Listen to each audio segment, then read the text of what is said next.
天子给太尉和令公们军节，那是为了报恩。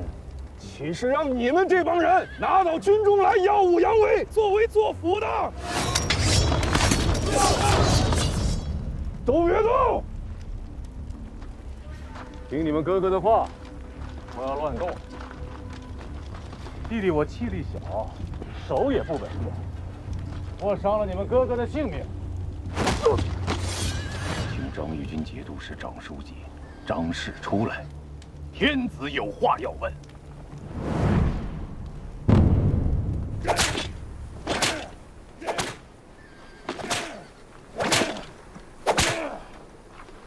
不知天高地厚，不长这个东西。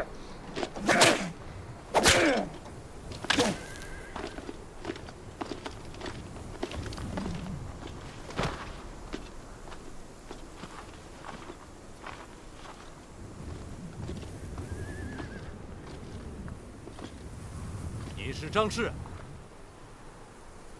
你的密奏，朝廷已经收到了。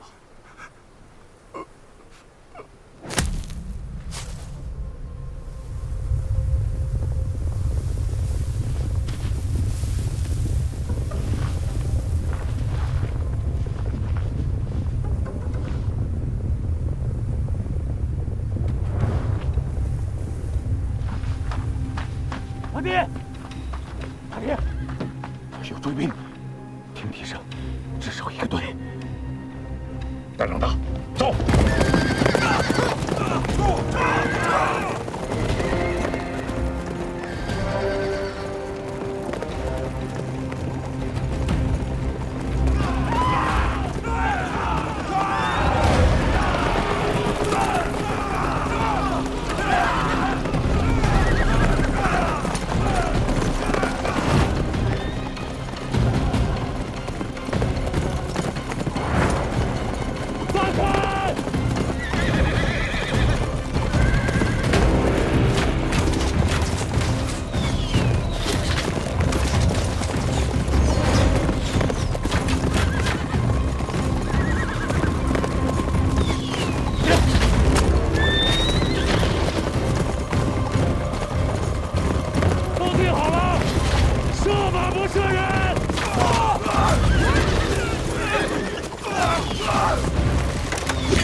我是侍卫亲军马步军副都虞候赵弘殷，回京复命，速开城门。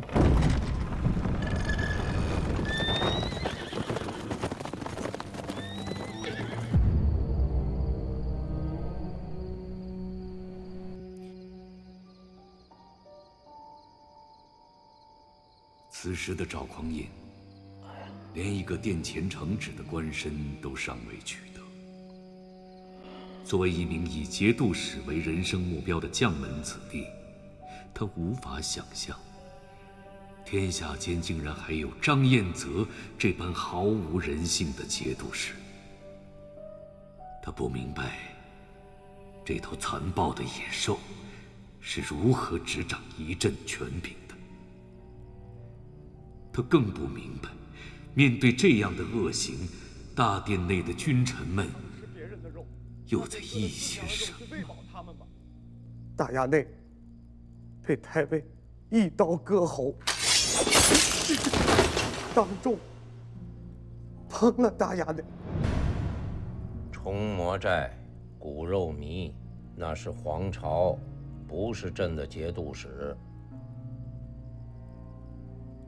事涉国家重臣，儿臣以为理应查问清楚。此人构陷朕的节帅，离间君臣之意。荐送荆州，交由张彦泽自家处置。陛下，下官所言句句属实，请陛下明察。请陛下明察，陛下，请陛下。茶，陛下！赵弘殷，末将在，你办的好差事啊！末将万死，末将万死！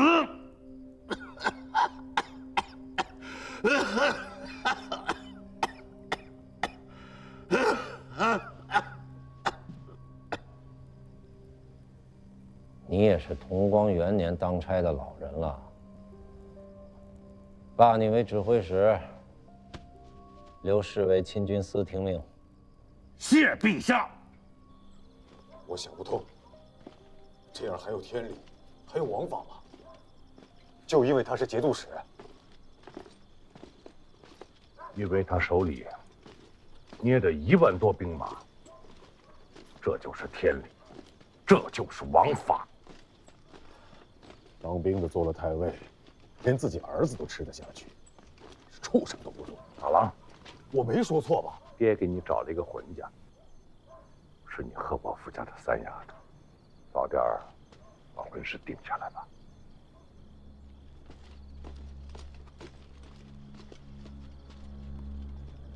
朕一向诚信守义，契丹出于道义救了朕，那朕就应该诚信守约来报答。现在安重荣要打契丹，是想陷朕于不义，这仗是不能不打了。兵马未动，粮草先行。顺国节度使杜重威境内扩谷得100万户，只上报30万，其余皆入私囊啊！吴越国的共赋已经在路上了。对，朕还有吴越国。吴越国东面临海，南面与闽接壤，其余国境皆被强邻南唐包围。为求存续，吴越前世世代奉行善治中国之策，向中原王朝称臣纳贡，以保境安民。中原政权已借此在东南牵制南唐。在此战略之下，吴越国专注内政，发展民生，在乱世中维持了一段相对稳定的时期。去岁在建州，大军没了粮草，惨遭败局，成万的兄弟死在了那里。我们这些活着的弟兄就是想不通，中原那个丢了燕云16州的儿皇帝一句话，大王就把粮草都送了过去。背后我们讨个饭吃，兄弟们都不得歇着，这是何道？外甥日子过得久了，长脾气了，竟敢在这里妄议大王的教命。同郡参见胡令公。老令公这话，我等可担待不起。亡命惶惶，谁敢轻忽？只是为了替去载出生入死的弟兄，好要些赏赐而已，才得与大郎君分说明白。老令公是军中元荣，此中的情弊，自然是晓得的。你是天福2年部的军纪，今年也有65了吧？回老令公的话，末将是7月的生日，全马齿66了。当年徐载嗣之乱，惹得先王好生狼狈啊！还是当今大王为父分忧，去宣州田家，做了上门女婿，这才收拾了首尾。我记得那时候，府上人人为难，不肯跟从。大王去宣州的时候，身边只带了你一个长随。往事已矣，死之令人唏嘘啊！替大王分忧是咱们做臣子的本分。你是个忠心的，自然不会让主上为难。将周平伯去一家拖出去，斩了。哎，老令公，哎，大郎君，大郎君，末将不服，末将不服，大郎君，令公。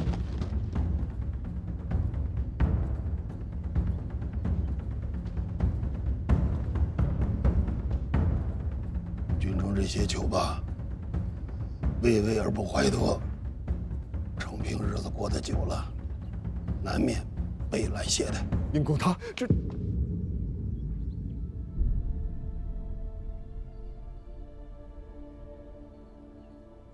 大王既许了你兵权，郎君不可妄自菲薄。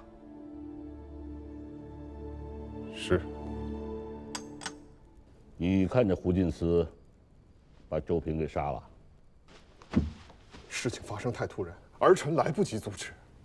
周平当年跟着孤去田家的时候，孤曾允诺过他，若是能活着回去，此生定护他周全。周平聚众讨要上次，祸乱军心。吾素往遗训，勿伤手足。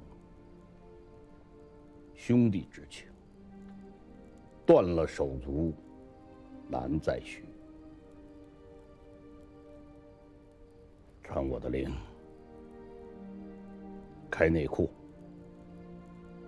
厚葬周平，连夜补发赏赐。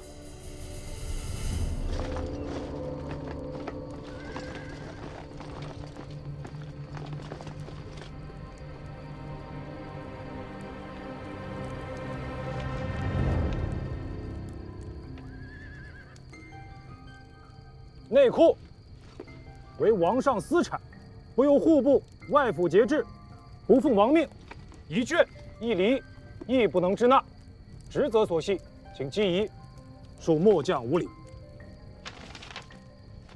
都将需看清楚了，这可是大王手教。末将粗鄙，便不得硬要真伪。以遣都校去请内衙戴太尉来此，请记移稍后。王命如火，恐不能稍待。便不得真伪，请恕末将不能奉教，得罪。戴太尉不到，但有一人进得门前10步，就地格杀。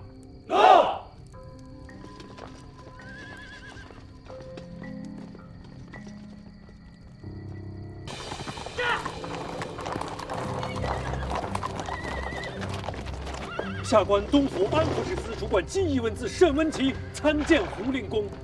何成旭呢？快出来！末将何成旭给老令公请安。谁给你的胆子？敢在王宫内公然抗拒王命？请老令公息怒，末将知道错了，实在是戴太尉曾有严令，立正院违法。几十年前老王起兵的时候，老夫便是内衙左校了。戴允他娘还没曾出过门子，你拿他来压我？末将吃了中央谋了心，实在是罪该万死，甘愿感受老令公责罚处置。亡命如山，耽误了时辰，误了大事。老夫当着各都将士的面，架起大火炖了你。末将罪了。你们这群瞎才，还懒在那儿做甚？还不快翻出来！快点！快点！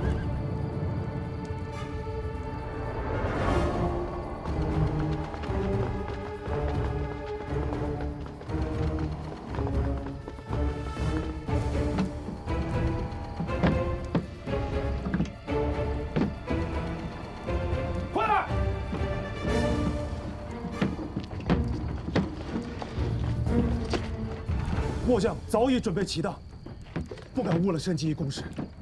何都将，本官未曾入库亲自拣选，收据回执要缓些时候给你了。末将幸得，公事要紧，收据回执，不劳申记一辛苦。3日之后，末将自己登门去取。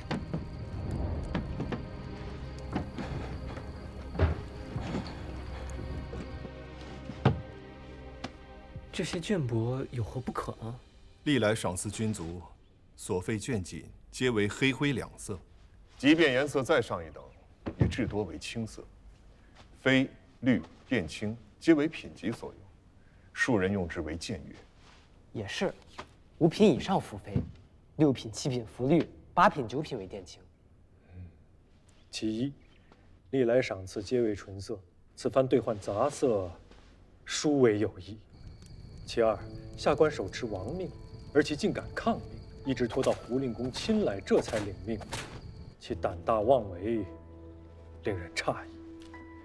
其三，历来出赏都是各衙司入库拣选，自行包裹装箱运，他却没容下官入库，直接装好送了出来。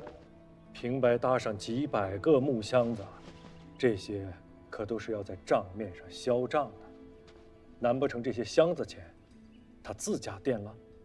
其四，历来出赏都是出账即签收据，他却连凭证都没当面要，口称日后自己来取。此事虽然方便，却不合规矩。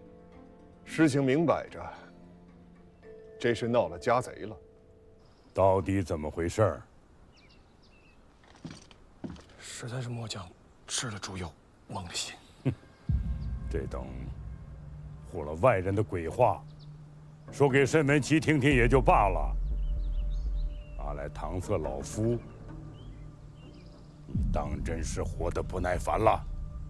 内衙诸军向来是太尉管着，如今平白冒出个内外马步诸军都统军使来，未曾知会太尉，便要打开内库。末将也是心中惶恐，忧心坏了太尉的军法规矩，这才做下了糊涂事。你半分都不糊涂，你是聪明的过了头。统领秦魏第一都不过2年的光景，你便在西湖边上置了2处3进的院子，娶了9房妾室。你当老夫眼睛瞎吗？末将实在不敢欺瞒老太尉，任都将以来，受了外官不少孝敬，只是有2条，只手不敢有亏，营中粮饷不敢克扣空额。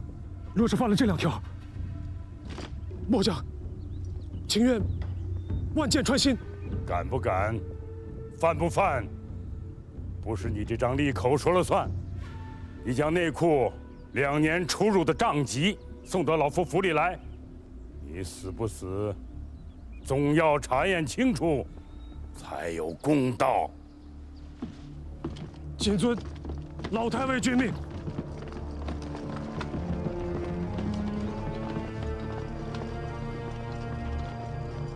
欺上瞒下，鸡鸣狗盗。何承训不过一介都将，公然倒卖王家私产，胆子实在太大了些。内库资助绢帛珍宝万千，都是寻常人家难得一见的东西。但凡流入市面，东西两府各处州县地方官吏岂能无所察觉？如何能做得滴水不漏，上下不闻？大堂兄，如愚公，这箱子你们可曾见过？这箱子怎么了？官府藏运绢帛用的都是大箱子吧？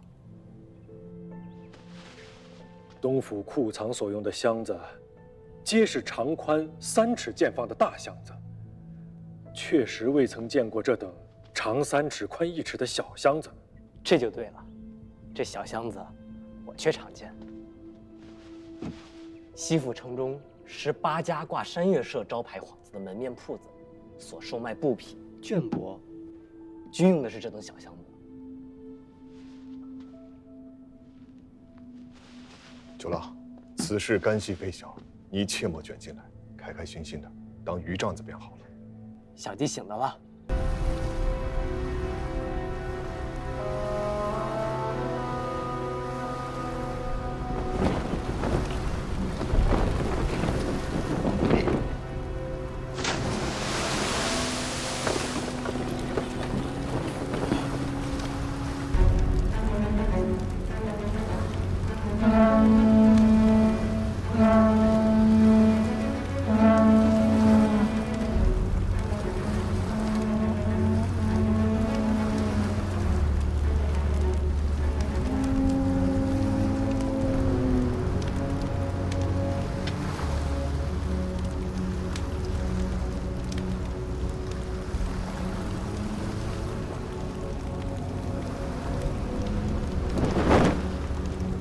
别躲了，里边气闷，出来吧。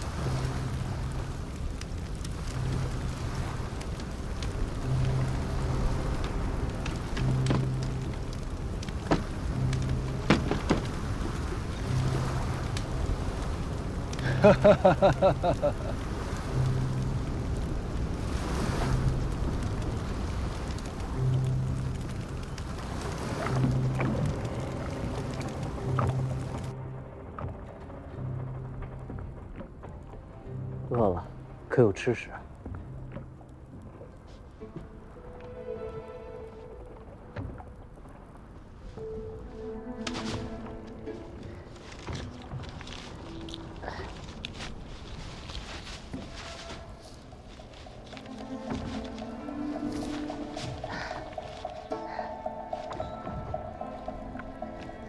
你们几个留心脚下啊！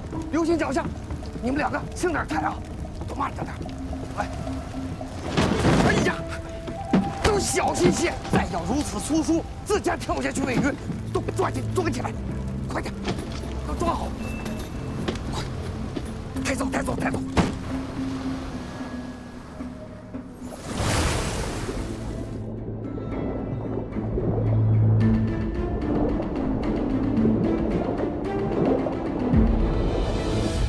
被足下见笑了，实在是饿得很了。多蒙馈赠，足感厚德。黄龙岛的于大娘子，是你什么人？在下，并不知于大娘子是何方神圣，东海之上闻风丧胆的黄龙海贼，却是听说过的。如此说来，你潜入山岳社，并非为了生意。那要看足下与山岳社做的是什么生意？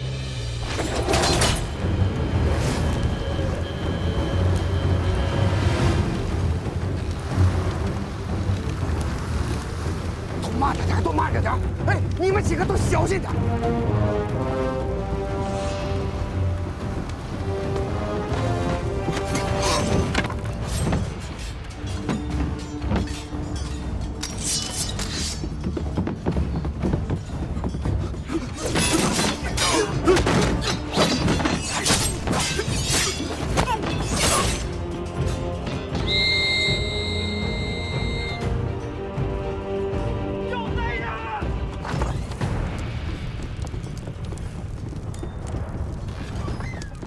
出事了！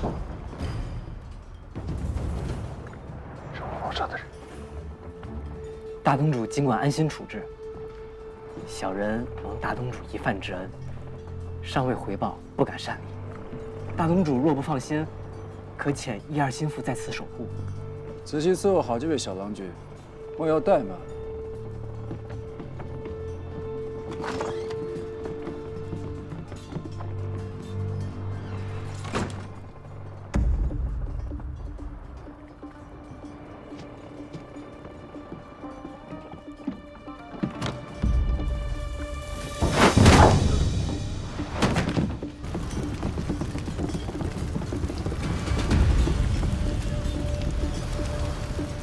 郎君慢一些，快点！站住！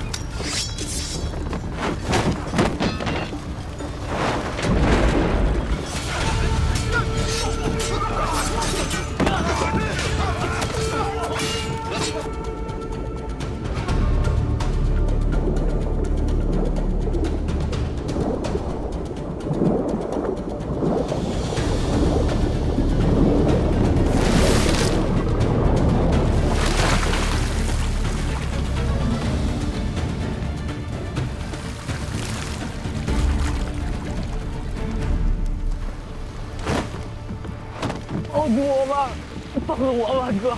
放我出来，放我出来，哥！老实点。这位英雄，我们是不是有什么误会？你最好少说话，要不我就把你的舌头割下来喂狗。啊！